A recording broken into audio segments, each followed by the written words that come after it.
Ajar kami Tuhan menghitung hari-hari, agar kami beroleh hati bijaksana.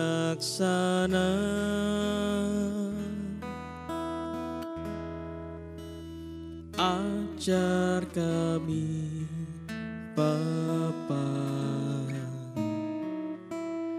hidup dalam jalan-Mu, agar semua rencana-Mu digenapi.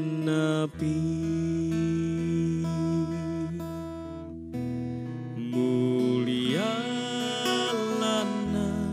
nama-Mu Tuhan, dan ajaib jalan-Mu. Pimpin kami di setiap waktu, besar setiamu Tuhan, dan agung karya-Mu. Yesus, kami bersyukur padamu.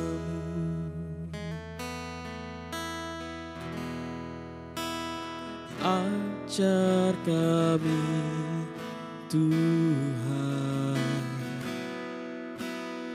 menghitung hari-hari,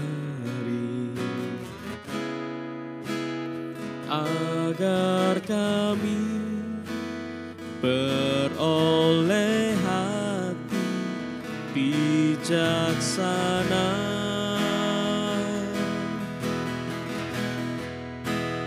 Ajar kami Bapa, hidup dalam jalan-Mu, agar semua rencana-Mu digenapi.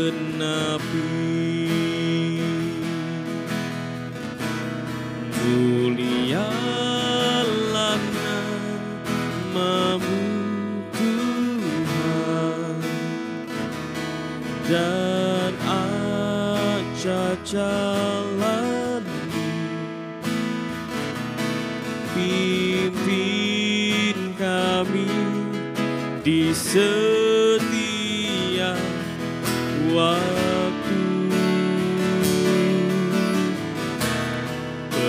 besar setiamu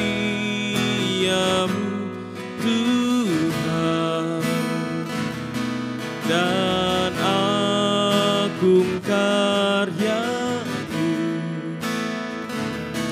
Yesus, kami bersyukur padamu.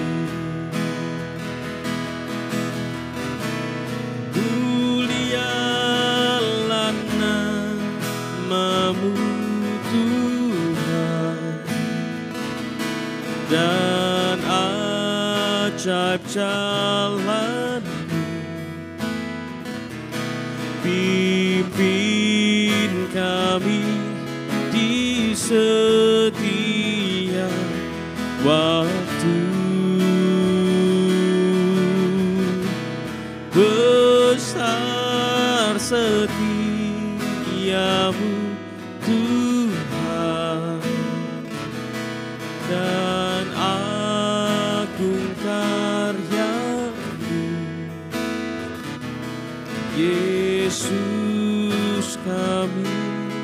bersyukur padamu.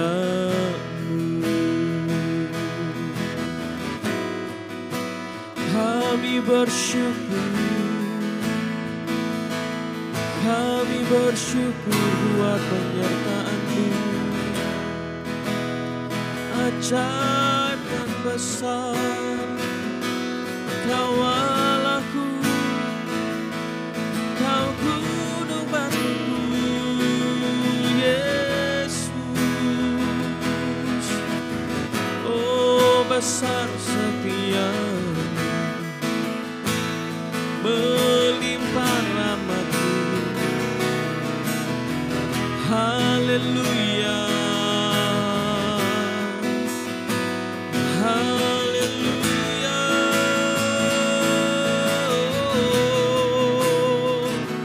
Besar setia-Mu, besar setia-Mu. Nama Yesus, terima kasih Yesus. Agung dan besar, mulia dan perkasa.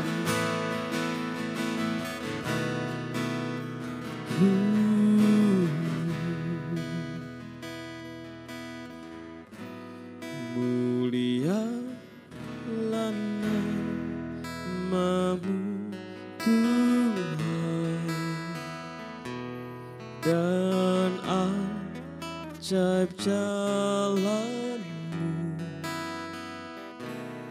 Pimpin kami di setiap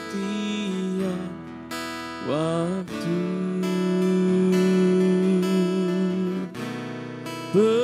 Besar setia-Mu Tuhan, dan agung karya-Mu. Yesus, kami bersyukur padamu. Mulialah namamu Tuhan, dan ajaib jalan-Mu. Pimpin kami di setiap waktu. Besar setia-Mu Tuhan, dan agung karya-Mu. Yesus, kami bersyukur padamu.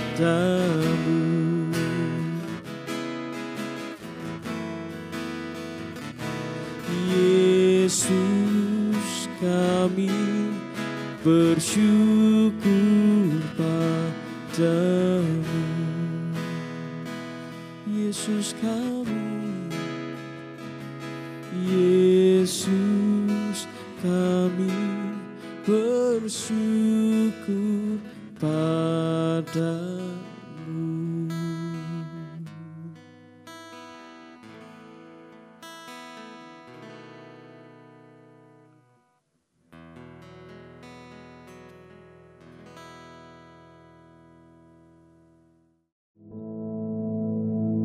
Our Father, which art in heaven, hallowed be thy name.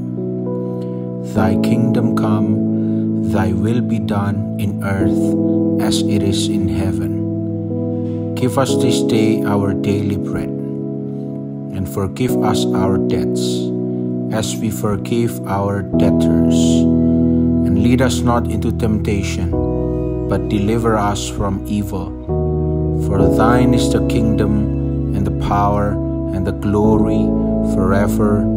Amen.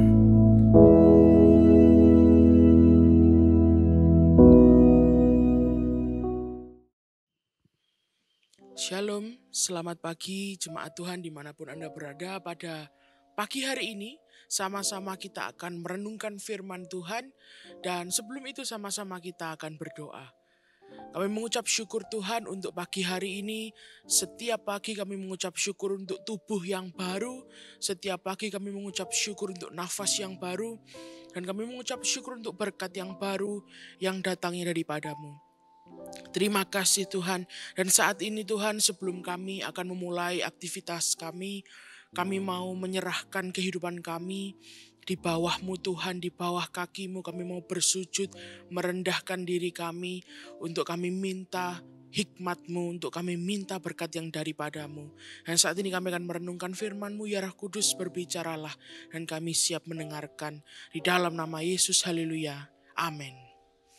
Pagi hari ini sama-sama kita akan merenungkan firman Tuhan. Saya beri tema pada hari ini adalah, saya sudah berdoa, mana jawaban doa saya?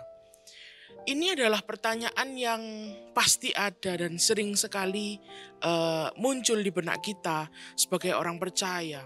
Kita seringkali bilang pada Tuhan, Tuhan, saya sudah berdoa Tuhan, saya sudah percaya kepadamu, tetapi sampai detik ini, doa saya jawabannya mana Tuhan?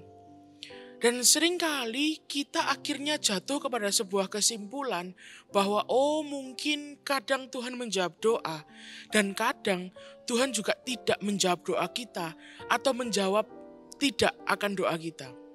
Beda ya saudara. Kadang kita akan jatuh kepada kesimpulan yang pertama, kita akan berpikir bahwa Tuhan itu tidak menjawab doa kita, tidak ada jawaban sama sekali, atau Tuhan menjawab, Tuhan memberikan jawabannya, dan jawabannya itu adalah tidak. Nah, hari ini kita akan sama-sama belajar mengenai bagaimana seharusnya kita berdoa, dan apa yang harus kita lakukan saat kita merasa Tuhan belum menjawab doa kita atau tidak menjawab doa kita. Kita akan buka sama-sama di dalam Yohanes pasal yang ke-14 ayat 13 sampai 14. Dikatakan di sana, di Yohanes pasal yang ke-14 ayat 13 sampai 14, dan apa juga yang kamu minta dalam namaku, aku akan melakukannya, supaya Bapa dipermuliakan di dalam Anak. Jika kamu meminta sesuatu kepadaku dalam namaku, aku akan melakukannya. Ayat ini jelas sekali saudara, mengatakan bahwa kalau kita meminta, kalau kita berdoa, Tuhan akan melakukannya bagi kita dan Tuhan akan menjawab doa kita. Dalam ayat ini dikatakan bahwa Tuhan bisa saja tidak menjawab doa kita atau mungkin doa kita tidak dikabulkan oleh Tuhan. Di sini cuma simple, kata-katanya apa? Jika meminta sesuatu kepadaku dalam namaku, aku akan melakukannya. Dan akhirnya kita bisa bilang kepada Tuhan, Tuhan, aku sudah mendoakan hal ini di dalam nama Yesus. Aku sudah berdoa di dalam namamu Tuhan. Dan aku juga kalau ke gereja hari Minggu rajin Tuhan. Atau bahkan setiap pagi aku selalu ikut early morning devotion. Aku selalu ikut doa pagi. Aku juga orangnya baik Tuhan. Kenapa tidak ada jawaban doa? Atau kenapa Tuhan tidak menjawab doaku? Tuhan kenapa tidak mengabulkan apa yang aku inginkan? Padahal Tuhan cuma bilang memang doa dalam namaku, Tuhan akan mengabulkannya. Hari ini kita mau belajar sesuatu tentang karakter Tuhan dan tentang tujuan dari doa. Kalau kita baca ayat, kita tahu bahwa ayat ini mengatakan kalau kita berdoa dalam namaku, dalam nama Tuhan, dalam nama Yesus, doa pasti akan terjawab. Dan kalau kita belum dapat jawaban doa, kalau doa kita seolah-olah tidak dijawab, kita bahasa Jawanya ngambek yang pertama, atau yang kedua pasrah. Oh ya sudahlah, mungkin memang Tuhan tidak jawab doaku, mungkin kadang Tuhan memang pilih doa, dan lain sebagainya. Hari ini kita akan belajar sesuatu yang akan membebaskan kita dari segala complaining, dari segala komplain kalau Tuhan seolah-olah tidak menjawab doa kita, dan juga akan menguatkan iman kita kalau kita sudah lemah dan kita berpikir bahwa Tuhan tidak peduli akan doa kita. Satu hal yang harus kita pegang sebelum kita belajar tentang doa adalah bahwa kita ini diciptakan ke dalam dunia ini untuk melayani Tuhan, bukan untuk dilayani oleh Tuhan. Sekali lagi saya ulang, kita diciptakan di dunia ini untuk melayani Tuhan. Dan karakter utama yang ada di cerita hidup kita, itu bukan diri kita, tetapi Tuhan. Seringkali kita jadi kecewa, kita jadi uring-uringan kepada Tuhan karena kita anggap bahwa segala sesuatu, kalau saya sudah turuti apa maumu Tuhan, kau juga harus turuti apa mauku.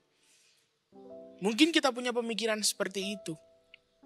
Yang harus kita tahu adalah kita diciptakan di dunia ini untuk melayani Tuhan, bukan untuk dilayani oleh Tuhan. Tetapi Tuhan itu penuh kasih, saudara. Tuhan sangat mengasihi kita sehingga Dia rela datang ke dunia ini untuk melayani kita. Dan seringkali konsep ini kita salah artikan bahwa Tuhan itu seperti tombol bantuan. Kalau misalnya saudara mungkin pernah masuk sebuah parkiran gitu ya, sebuah lahan parkir mungkin ada tombol bantuan di situ, kalau karcisnya nggak keluar dan lain sebagainya. Seringkali kita anggap Tuhan ini sebagai tombol bantuan itu. Loh, kok masalah terjadi dalam hidupku ya? Kenapa ini seperti ini dan lain sebagainya? Kita pencet tombol bantuan itu, Tuhan pokoknya aku mau ini ya Tuhan. Ini harus segera terjadi. Hubungan kita dengan Tuhan itu bukan sopir dengan tombol bantuan, bukan. Tuhan ingin berkomunikasi dengan kita dan Tuhan ingin berhubungan dengan kita. Untuk apa? Untuk supaya Dia dihormat-hormati atau untuk supaya Dia dimulia-muliakan begitu? Semuanya kembali untuk kita. Karena tanpa ada hubungan dengan Tuhan, semuanya sia-sia. Hari ini kita mau belajar. Benar-benar kita mau merendahkan diri dan kita evaluasi lagi pengertian kita tentang doa. Yang pertama, kita akan sama-sama belajar beberapa hal yang harus kita tahu. Poin yang pertama adalah kita berdoa supaya kita ini memahami Tuhan dan melakukan kehendak-Nya. Sekali lagi saya ulang. Kita berdoa supaya kita ini mengenal dan memahami Tuhan dan dapat melakukan kehendak-Nya. Jadi kita berdoa bukan untuk hanya mengutarakan kemauan kita dan keinginan kita, tetapi kita ini berdoa supaya kita mengenal Tuhan. Kita berdoa bukan karena disuruh oleh ajaran agama kita, tetapi kita berdoa bukan pokoknya kamu harus berdoa pagi siang malam. Dah, kalau kamu berdoa pagi siang malam dijamin Tuhan akan mengabulkan semua apa yang kamu minta gitu ya. Tuhan bukan jin botol saudara ya. Jin botol yang harus kita digosok biar keinginan kita terkabul dan lain sebagainya. Tuhan ingin kita mengenal Dia sebagai Bapa. Tuhan ingin kita mengenal Dia sebagai pelindung kita. Sebagai Allah kita. Bukan sebagai jin yang bisa mengabulkan semua permintaan kita.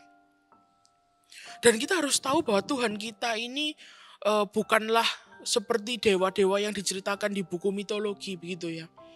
Yang sangat berkuasa di sana. Kemudian Dia akan melakukan apapun. Kalau misalnya ada orang yang tidak sejalan dengan Dia akan musnahkan, akan berikan penderitaan. Tuhan itu ingin sebuah hubungan dengan kita. Tuhan kita adalah Tuhan yang relasional dan intim. Saudara ingat kata-kata ini. Tuhan kita adalah Tuhan yang relasional dan intim. Dia selalu ingin berkomunikasi dengan kita. Nah sekarang kita akan sama-sama belajar dan kita coba cari tahu ya. Kenapa kalau seolah-olah kita ini sudah berdoa sungguh-sungguh, kita juga bukan orang yang jahat, kita nggak pernah mencurangi orang lain dan lain sebagainya. Misalnya menurut kita gitu ya. Tapi kenapa doa kita belum dijawab atau tidak ada jawaban doa seolah-olah gitu ya. Kita merasa bahwa doa kita tidak dijawab. Kita akan belajar kenapa. Saya juga sebenarnya tidak tahu jawabannya. Karena yang menjawab doa bukan saya, jadi saya nggak tahu. Kenapa seringkali seolah-olah kita merasa Tuhan tidak menjawab doa kita. Tetapi kita mau belajar firman Tuhan. Dan biarkan firman Tuhan ini yang menerangi kita. Saat ini mungkin ada saudara yang sedang bergumul, sedang dalam lembah kekelaman, kegelapan. Biarlah firman Tuhan ini yang menerangi kita. Yang pertama yang harus kita catat. Kenapa seringkali seolah-olah kita ini merasa doa kita nggak dijawab. Nomor 1 adalah doa kita terhalangi oleh karakter kita yang belum berubah. Maksudnya bagaimana? Sama-sama kita buka di Markus pasal 11 ayat 24. Markus pasal 11 ayat 24 dikatakan, "Karena itu aku berkata kepadamu, apa saja yang kamu minta dan doakan, percayalah bahwa kamu telah menerimanya, maka hal itu akan diberikan kepadamu." Wow, ayat 24 simple sekali. Ini Yesus sendiri yang bilang, kalau kamu pengen sesuatu, berdoalah, percaya saja. Percaya saja kalau kamu sudah menerimanya, maka itu akan diberikan kepadamu. Loh, saya ini sudah sangat percaya loh. Saya sangat percaya bahwa saya akan menerimanya. Kenapa belum ada jawaban doa? Ayat selanjutnya, ayat yang ke-25. Tuhan menambahkan, "Dan jika kamu berdiri untuk berdoa, ampunilah dahulu sekiranya ada barang sesuatu dalam hatimu terhadap seseorang, supaya juga Bapamu yang di sorga mengampuni kesalahanmu. Tetapi jika kamu tidak mengampuni, maka Bapamu yang di sorga juga tidak akan mengampuni kesalahan-kesalahanmu." Kita mungkin merasa kita sudah doa dengan betul, kita sudah percaya. Tapi satu hal yang kita lupa, kita belum mengampuni. Dan firman Tuhan mengatakan, sebelum kamu berdoa, sebelum ya saudara ya, bukan setelah ya, atau mungkin during atau di tengah-tengah doa, bukan. Sebelum kamu berdoa, ampunilah. Ampunilah orang-orang yang kamu ingat bahwa kamu sedang sakit hati kepadanya. Dan lain, atau mungkin kita berbuat kesalahan. Kita merasa kita sudah betul doanya, kita merasa kita sudah percaya. Ternyata kita lupa, kita belum mengampuni. Ada lagi ayat yang menunjukkan tentang hal ini. Di Matius pasal yang kelima ayat yang ke-24. Kita akan baca mulai ayat yang ke-22 supaya lebih jelas. Dikatakan di sana, "Tetapi aku berkata kepadamu, setiap orang yang marah terhadap saudaranya harus dihukum. Siapa yang berkata kepada saudaranya kafir harus dihadapkan kepada mahkamah agama, dan siapa yang berkata jahil harus diserahkan ke dalam neraka yang menyala-nyala." 23. "Sebab itu, jika engkau mempersembahkan persembahanmu di atas mezbah, dan engkau teringat akan sesuatu yang ada di dalam hati saudaramu terhadap engkau," ayat 24, "tinggalkanlah persembahanmu di depan mezbah itu, dan pergilah berdamai dahulu dengan saudaramu, lalu kembali untuk mempersembahkan persembahanmu itu."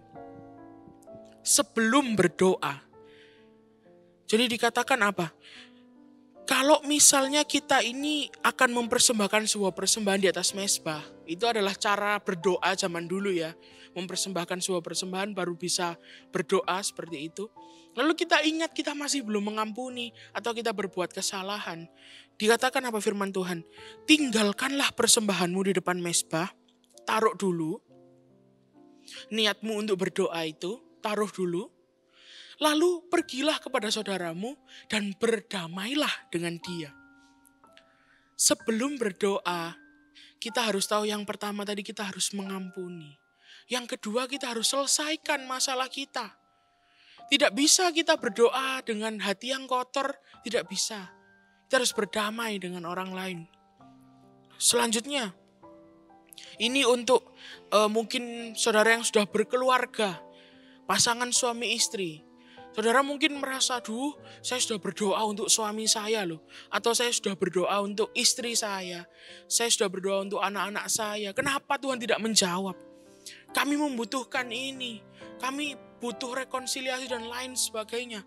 1 Petrus pasal yang ketiga mulai ayat yang pertama dikatakan, "Demikian juga kamu, hai istri-istri, tunduklah kepada suamimu, supaya jika ada di antara mereka yang tidak taat kepada firman, mereka juga tanpa perkataan dimenangkan oleh kelakuan istrinya. Jika mereka melihat bagaimana murni dan salehnya hidup istri mereka itu. Perhiasanmu janganlah secara lahiriah, yaitu dengan mengepang-epang rambut, memakai perhiasan emas, atau dengan mengenakan pakaian yang indah. Tetapi perhiasanmu ialah manusia batiniah yang tersembunyi dengan perhiasan yang tidak binasa, yang berasal dari roh yang lemah lembut dan tentram, yang sangat berharga di mata Allah. Sebab demikianlah caranya perempuan-perempuan kudus dahulu berdandan, yaitu perempuan-perempuan yang menaruh pengharapannya kepada Allah, mereka tunduk kepada suaminya. Sama seperti Sarah taat kepada Abraham dan menamai dia tuannya. Dan kamu adalah anak-anaknya jika kamu berbuat baik dan tidak takut akan ancaman. Ayat 7, demikian juga hai suami-suami, hiduplah bijaksana dengan istrimu. Sebagai kaum yang lebih lemah, hormatilah mereka sebagai teman pewaris dari kasih karunia, yaitu kehidupan, supaya doamu jangan terhalang. Para suami dan para istri, jelas firman Tuhan ini tidak perlu dijelaskan lebih panjang lagi. Kita membaca semuanya sudah sangat jelas. Kalau hubungan antara suami istri dalam suatu keluarga masih tidak harmonis, itu akan menjadi penghalang bagi doa-doa yang kita sampaikan. Kita berdoa untuk anak kita, tetapi hubungan dengan suami istri tidak baik. Firman Tuhan sendiri yang berkata, bukan saya. Firman Tuhan berkata apa? Itu yang akan menjadi penghalang bagi doamu. Poin yang pertama yang harus kita tahu, kenapa seolah-olah jawaban doa itu tidak ada. Karena doanya ini bahkan belum sampai. Nggak nutut gitu ya. Bahkan belum sampai doanya, sudah ada banyak penghalang dari diri kita sendiri. Bagaimana mungkin ada jawaban doa? Pertanyaannya saja belum dihantarkan begitu ya. Bagaimana ada jawaban? Requestnya saja belum sampai. Bagaimana bisa dijawab? Kenapa doa kita tidak sampai? Kenapa doa kita belum bisa tersampaikan dengan baik? Karena ada penghalang-penghalang yang asalnya dari diri kita sendiri. Karakter kita harus berubah sebelum kita datang ke hadapan Tuhan dan berdoa meminta segala sesuatu. Tuhan tidak pernah membatasi kita. Kamu doa tapi ya kira-kira gitu loh. Kamu nih siapa kok minta-minta kayak gitu. Tuhan tidak pernah berbicara seperti itu. Tuhan bilang, apa saja yang kamu doakan, semuanya silahkan doakan. Nomor satu yang harus kita ingat, karakter kita harus berubah. Sebelum kita berdoa, selidiki dulu hati kita ini. Sudah benarkah karakter saya? Saya seolah-olah saya berdoa, saya percaya. Tapi banyak hal yang belum kita lakukan. Kita masih dendam, kita masih ada pertikaian. Kita bahkan mungkin belum berdamai dengan diri kita sendiri. Doa itu gak bisa sampai. Bagaimana dapat jawaban kalau requestnya saja belum sampai? Kita benahi diri kita. Kita benahi diri kita. Saya sudah coba benahi. Saya tidak bisa. Gimana caranya saya benahi? Nurut sama Roh Kudus, buka hatimu. Dia yang akan tuntun bagaimana karakter kita ini bisa berubah. Karena dengan kemampuan diri sendiri semuanya tidak bisa. Poin yang kedua. Kenapa seolah-olah jawaban doa ini tidak ada? Atau seolah-olah kadang Tuhan tidak menjawab doa kita. Atau berkata tidak terhadap doa kita. Kenapa? Poin yang kedua adalah doa yang salah. Maksudnya apa doa yang salah? Kita akan buka dalam Yakobus pasal yang keempat, ayat yang ketiga. Saudara bisa baca dari ayat yang pertama supaya lebih jelas, tapi saya akan coba baca dari yang ketiga supaya lebih ringkas. Dikatakan ayat yang ketiga, atau kamu berdoa juga, tetapi kamu tidak menerima apa-apa karena kamu salah berdoa. Sebab yang kamu minta itu hendak kamu habiskan untuk memuaskan hawa nafsumu. Doa yang salah. Dikatakan kamu tidak menerima apa-apa karena kamu salah berdoa. Apa yang dimaksud dengan doa yang salah? Ternyata kita bisa salah berdoa. Seringkali kita salahkan Tuhan tidak menjawab doa kita tanpa sadar bahwa kita salah berdoa. Seolah-olah yang kita doakan ini loh sudah sesuai firman kok. Saya kan minta yang baik. Saya nggak minta aneh-aneh. Saya minta simple kok. Saya itu cuma minta keluarga saya itu harmonis kok. Masa Tuhan anggap itu doa yang salah? Saya cuma minta berkat untuk keluarga saya. Masa itu sesuatu doa yang salah? Oh saudara, jangan pernah mempermainkan Roh Kudus. Dia tidak bisa ditipu. Dia tahu apa yang ada di dalam hati kita. Mungkin doa saudara tampaknya untuk kebaikan, tetapi hanya untuk memuaskan hawa nafsu. Hati-hati. Mungkin kita berdoa seperti ini, mungkin ada anggota keluarga kita yang sakit. Mungkin suami kita sakit, atau istri kita sakit. Kita berdoa, Tuhan sembuhkanlah Tuhan. Supaya dia ini kasihan Tuhan, tidak menderita.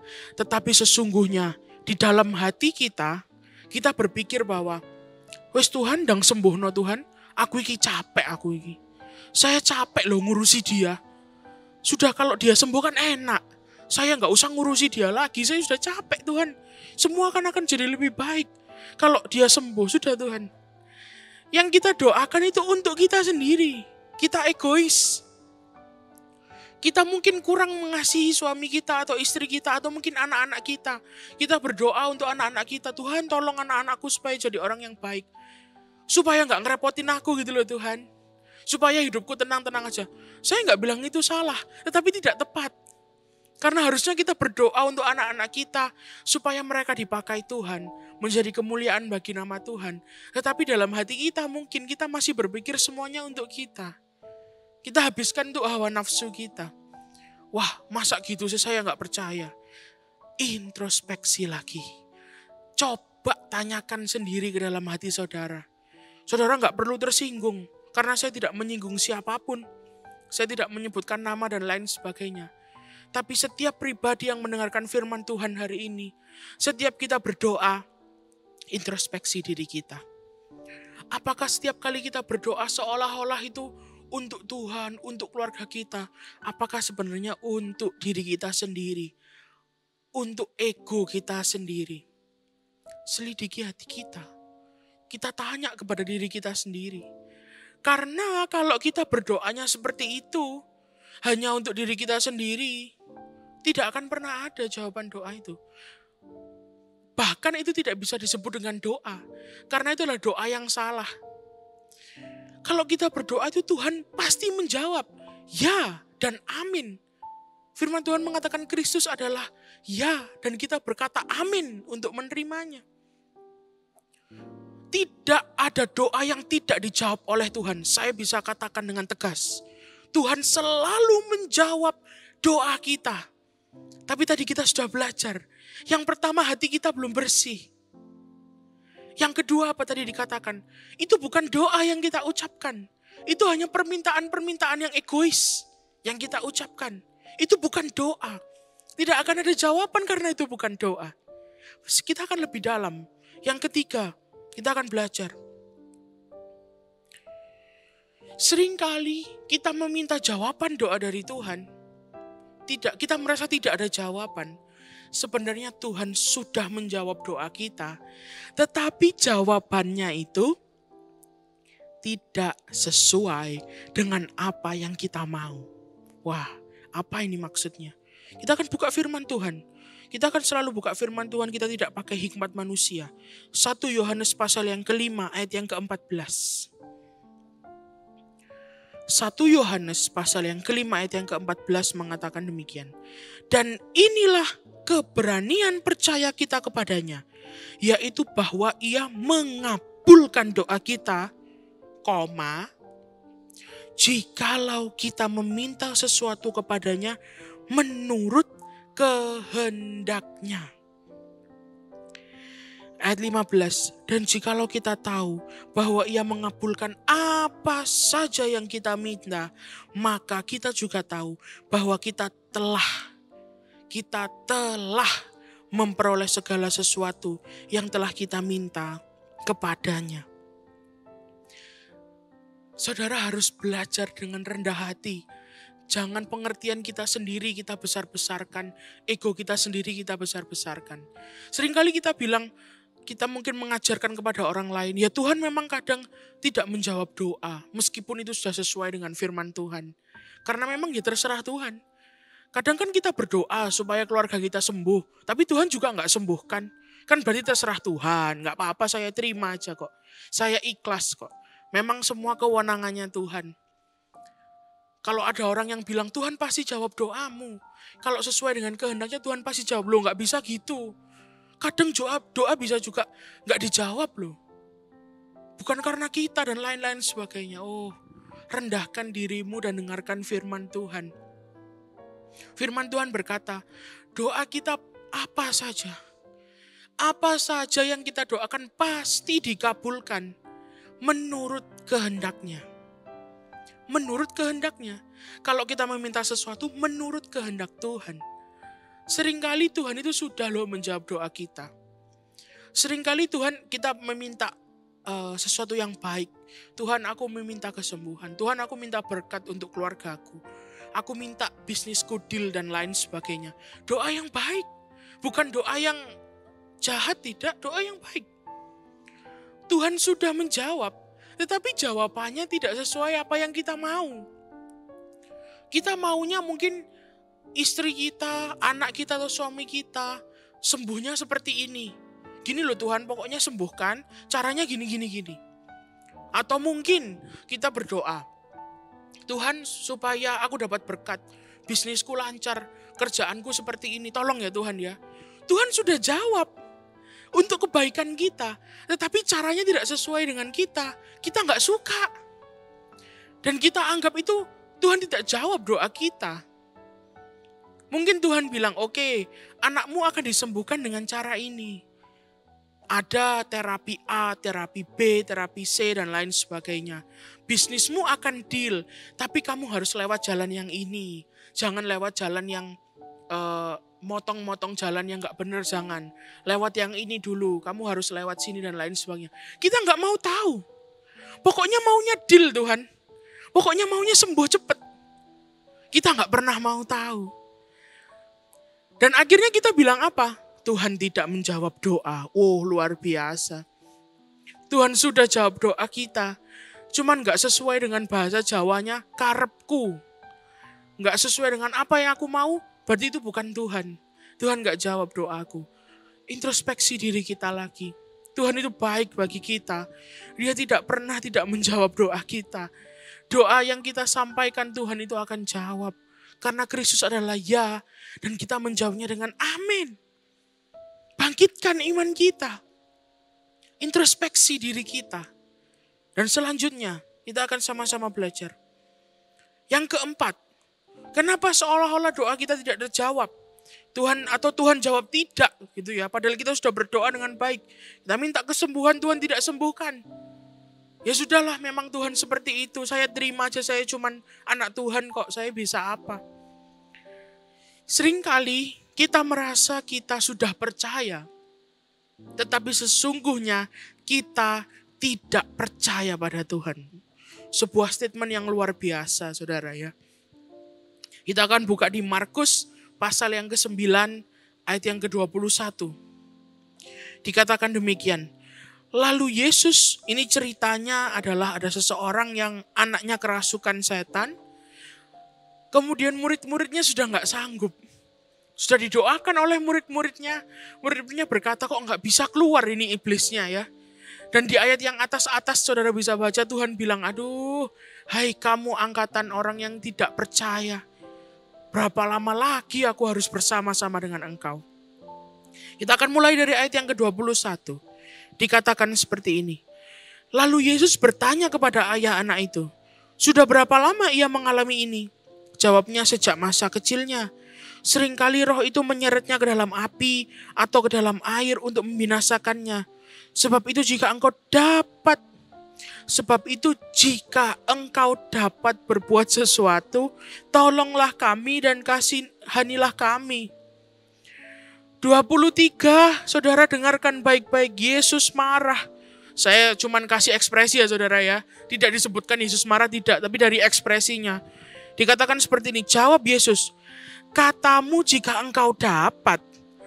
Hei, tidak ada yang mustahil bagi orang yang percaya. Segera ayah anak itu berteriak, aku percaya, tolonglah aku yang tidak percaya ini.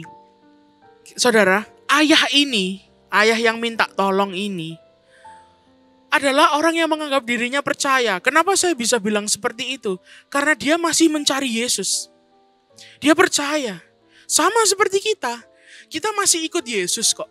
Kita masih cari Yesus kok. Tapi seringkali doa kita seperti apa? Tuhan, kalau Engkau berkenan Tuhan, kalau Engkau mau Tuhan, sembuhkanlah suamiku, sembuhkanlah istriku, sembuhkanlah anakku, sembuhkanlah temanku. Kalau Engkau berkenan Tuhan, kalau Engkau mau. Hati-hati saudara. Ayat 23, Tuhan akan menjawab apa? Tunggu dulu, kamu bilang apa? Kalau aku mau, kalau aku bisa, kalau aku dapat menyembuhkan, maksudmu apa? Gitu kan ya. Kita ini datang kepada Tuhan seolah-olah kita percaya dengan kalimat yang indah. Aku percaya Tuhan, Engkau sanggup menyembuhkan. Kita awalnya bilang seperti itu. Kemudian selanjutnya kita bilang apa? Kalau Engkau berkenan Tuhan, kalau Engkau mau menyembuhkan, Tuhan akan jawab, kalau aku mau, gitu ya saudara ya. Kalau aku mau, maksudnya gimana sih? Aku ini menciptakan engkau bukan untuk menderita, kok sekarang kamu menderita minta tolong malah bilang, kalau aku mau menyembuhkan. Apa yang dilakukan orang ini setelah Yesus menegurnya? Orang ini langsung berkata, oh aku percaya Tuhan, tolonglah aku yang tidak percaya ini. Orang ini, kenapa kalimatnya ini kontradiksi gitu ya? Aku percaya tapi tolonglah aku yang tidak percaya. Aku percaya dia ini menunjukkan sebuah ekspresi, Tuhan aku ini percaya. Sebenarnya aku ini punya iman Tuhan. Tetapi imanku ini seringkali tidak sampai aku gantungkan kepada Tuhan. Maksudnya apa saudara? Maksudnya apa orang ini berkata seperti itu? Seringkali saudara kita percaya, kita beriman, tetapi kita mengandalkan kekuatan diri kita sendiri. Kita bilang, aku percaya kok. Imanku ini besar. Aku percaya Tuhan pasti menjawab doa. Kita jatuhnya apa saudara? Percaya pada iman kita sendiri. Kita percaya pada kepercayaan diri kita sendiri.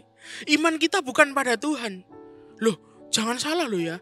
Tuhan bilang bahwa iman kita loh yang menyelamatkan kita loh. Ayo kita baca sama-sama saudara. Kita akan lihat di cerita yang sudah sering kita dengar. Mungkin saudara beberapa minggu yang lalu pernah dengar khotbah saya tentang wanita yang 12 tahun. Dia minta kesembuhan. Tuhan bilang apa? Hai anakku, imanmu telah menyelamatkan engkau. Tuhan bilang ya, iman kita yang menyelamatkan kita. Kemudian yang berikutnya, ada orang buta yang minta disembuhkan. Tuhan bilang apa? Pergilah, Bartimeus waktu itu minta kesembuhan. Tuhan bilang setelah Bartimeus berkata bahwa dia percaya bahwa Tuhan akan menyembuhkan. Tuhan berkata, pergilah, imanmu telah menyelamatkan engkau. Seringkali kita baca ini dan kita salah arti. Akhirnya kita percaya pada iman kita sendiri. Faith on our faith. Kita percaya pada kepercayaan kita sendiri. Mungkin saudara agak aneh ya mendengar hal ini ya. Maksudnya apa sih? Ya kan percaya ya percaya. Mau kayak gimana lagi? Iman kita ini harus kita gantungkan kepada Tuhan. Karena kepercayaan kita bisa luntur. Seringkali kita berdoa, kita bilang, aku sudah percaya loh. Aku percaya kok. Aku percaya imanku ini besar sekali. Tuhan pasti menyembuhkan. Tapi seringkali kita dalam hati kita yang paling kecil. Seperti bapak tadi yang ingin minta kesembuhan kepada anaknya. Dia berkata, ya Tuhan, aku percaya Tuhan. Kalau Tuhan engkau akan menyembuhkan. Kalau engkau berkenan Tuhan sembuhkanlah. Itu iman yang salah. Iman kita gantungkan kepada Tuhan. Setiap kali kita berdoa, kita bilang kepada Tuhan, Tuhan, aku percaya engkau akan menyembuhkan. Titik. Tuhan pasti menyembuhkan. Titik. Gak perlu ditambah-tambahi. Tuhan, aku percaya engkau pasti menyembuhkan. Kalau orang ini Tuhan, masih ada kesempatan. Bisakah Tuhan engkau menyembuhkan? Tidak. Setiap kali kita berdoa, kita gantungkan iman kita kepada Tuhan. Aku percaya kepada Tuhan. Aku percaya Tuhan bisa dan pasti akan menyembuhkan keluargaku, akan menyembuhkan anakku atau temanku, akan membuat aku diberkati. Itu iman yang Tuhan mau. Imannya tidak bergantung pada iman kita sendiri, tetapi iman kita gantungkan kepada Tuhan. Hari ini kita sudah belajar 4 hal. Saya akan ulang buat saudara. Yang pertama, kenapa seolah-olah doa kita ini tidak terjawab. Yang pertama adalah karena nyampe aja belum doanya, karena terhalang dengan karakter kita, mana bisa dijawab. Yang kedua, kita berdoa doa yang salah. Kita egois, doa kita untuk diri kita sendiri, untuk hawa nafsu kita. Yang ketiga, Tuhan sudah menjawab, tetapi jawabannya itu tidak sesuai dengan keinginan kita, sehingga kita anggap itu bukan jawaban doa dan Tuhan tidak jawab doa kita. Yang keempat, kita beriman dan iman kita salah. Kita beriman tapi kita tidak percaya. Kita seolah-olah percaya tapi kita masih meragukan apakah Tuhan mau menjawab doa kita atau tidak. Kita berkata kita percaya, tetapi ya untung-untunganlah kalau bisa lah. Tuhan berkata, kamu bilang apa? Kalau bisa, aku ini bisa loh. Tapi kamu harus percaya 100% kepada Tuhan. Kita belajar bahwa hari ini sama-sama kita belajar saat kita berdoa, bahwa doa itu bukanlah sebuah request seperti kita request kepada jin botol gosok gitu saudara ya. Saat kita berdoa justru kita selalu diingatkan bahwa Tuhan yang pegang kendali dalam kehidupan kita. Saat kita berdoa itu kita diingatkan bahwa kita ini gak mampu, hanya Tuhan yang mampu. Dan sekali lagi saya akan ulang apa yang sudah saya katakan di awal. Kita diciptakan untuk kita ini melayani Tuhan, bukan Tuhan yang melayani kita. Oh, kamu butuh apa? Butuh apa? Iya, tunggu ya sebentar ya kalau bisa ini ya. Kalau ada ya tunggu sebentar, tidak. Kita berdoa untuk kita ini melayani Tuhan. Untuk kita menyembah Tuhan. Untuk kita memuji Tuhan dalam doa-doa kita. Dan ingat sekali lagi, Tuhan bukan tombol bantuan. Dia adalah Bapa kita yang selalu ingin berkomunikasi dengan kita. Puji nama Tuhan, kita akan berdoa bersama-sama. Tuhan, kami mengucap syukur karena Engkau menyatakan dirimu bukan seperti seorang dewa, bukan seperti seorang jin, tetapi Engkau menyatakan dirimu bagi kami sebagai Bapa yang baik, yang selalu ada bersama-sama dengan kami. Tuhan, ampuni kami kalau seringkali kami berpikir bahwa Tuhan tidak memperdulikan doa kami atau doa kami tidak dijawab. Tuhan, ampuni kami kalau seringkali kami tidak peka Tuhan terhadap jawaban doamu. Seringkali kami meragukan Engkau dan tidak percaya. Hari ini kami putuskan bahwa kami akan berdoa dengan iman yang daripadamu. Kami percaya setiap doa kami, Engkau pasti akan kabulkan karena Engkau Allah yang baik. Dan kami percaya mulai hari ini Tuhan, biarlah doa-doa kami ini sesuai dengan kehendak-Mu, bukan keinginan kami sendiri. Kami mengucap syukur Tuhan, kami mulai hari ini dengan penuh ucapan syukur. Di dalam nama Tuhan Yesus Kristus, haleluya. Amin.